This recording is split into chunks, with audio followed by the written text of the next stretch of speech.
Brought to you by our sponsors, William Richmond Inc., Chesapeake's Bounty, Berkshire Hathaway Home Services, McNellis Group Properties, Shady Lane Construction, LLC, R.E. Graves Heating and Air Conditioning, Chesapeake Plastics, and G&H Jewelers.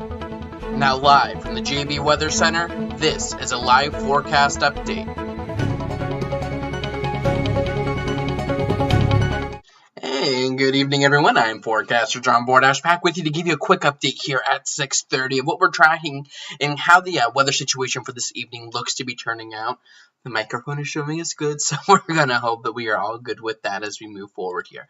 But let's kind of get right here into radar. We're just kind of looping it right now. We do have, let's give this a pause actually. We do have the severe thunderstorm watch in effect for all of these counties here shaded in blue. This is Calvert, Charles, PG, and Arundel County. This is in effect until 9 o'clock this evening. It does not include St. Mary's County. It does not include King George or Westmoreland County, or really any county on the northern neck. This kind of just shows that the highest potential for severe storms is really further to the north as you head further northward. And right now, the only severe thunderstorm warning we have in effect across the mid-Atlantic is over towards the Philadelphia metro area. Putting radar back on quickly, though, and letting that update, you can see that our line of storms is now pretty much lined up right along I-95 and now beginning to come into our region. We said the timing for storms would be between about 6 and 8 o'clock. This looks more like rain with some embedded areas of heavier rain. As we just take a quick zoom in here, you can see some of these yellows, some of these oranges and reds showing up as this line moves through parts of PG County as it heads into Anne Arundel County, and even getting now over towards Indian Head down towards Nanjemoyne. We're starting to look at some of this heavier rain come into the region. This isn't a long line, and we won't have rounds and rounds of storms. Once this moves through, it'll probably last a good half hour, 45 minutes, and then behind it, we begin to clear out. The winds will precede this line a little bit, and we will see wind gusts potentially getting up towards about 40 or 50 miles an hour with any one of these, or anywhere within this line. If we see any severe thunderstorm warnings issued locally, I would suspect it would mainly be due to a high wind threat. That tornado threat isn't super high. It hasn't really been that high all day. It's there, but it's a non-zero threat.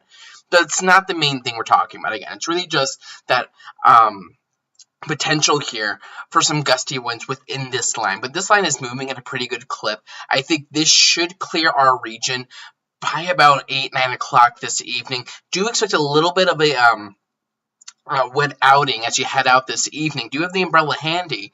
But behind this, I mean, we will turn a little cooler, but again, we won't be looking at rain lingering all that long, and these storms don't look overly strong at this point. They're not severe, and any severe storms have really been kind of kept to the north. Temperatures right now, and we'll see if we can't just get these to load on the first go around. Right now, temperatures region-wide are sitting in those 70s, with the higher dew points making it feel humid outside. So that is what's working in favor of seeing some severe storms across the area. It's just because we have that warm, humid, unstable air. Right now, it's 75 at Pax River. It's 77 down towards Scotland. On the other side of this front, it's 55 out towards Leesburg. It's 55 out towards Winchester. So this will be bringing some colder air behind it, and it will have a little bit of warm air to work without ahead of the line. But again, I don't think we're talking about a whole lot of severe weather today. This is just kind of our first severe potential of the year, and these don't typically produce much, especially when we're talking about just a broken line of showers and thunderstorms. But for the most part, if I'm going to get a little timeline here loaded for you. So give me 1 second as I get that done, because we all know I do not do the best at, let's see, 51, okay, at multitasking.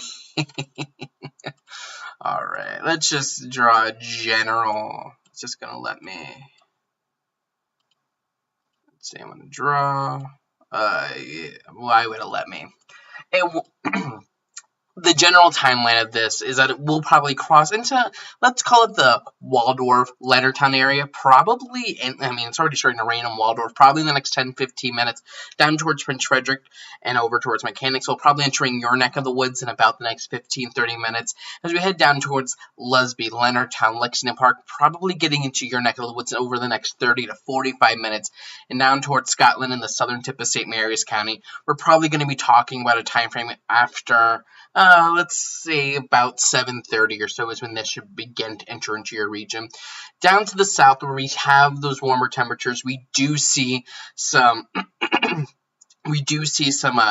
more impressive radar returns down that way. So this might lead us to believe that maybe we can get some heavier rain and maybe a little bit in the way of a thunderstorm through southern portions of our region, but we know how these work. You have a broken line, and they always seem to go right around wherever it is you specifically live. People say there's a Waldorf rain hole, or a Leonardtown rain hole, or Prince Frederick, or Lusby, wherever. So we'll see how this all kind of turns out. Regardless of if you've seen rain or not, and most of you should, we will see that cold front work through, bringing cooler temperatures for tonight, and the winds will stay increased as we head through about 4, 5, 6 o'clock tomorrow morning, with wind gusts trying to get up towards about 40 or 50 miles an hour. So keep that in mind. I will continue to keep you updated with the latest. If we have any severe warnings, I will come live here for you. I don't think we'll see too many in our region, but we will err on the safe side, and I'll just say that we will. So stay tuned and continue to keep it tuned right here to JV Weather for the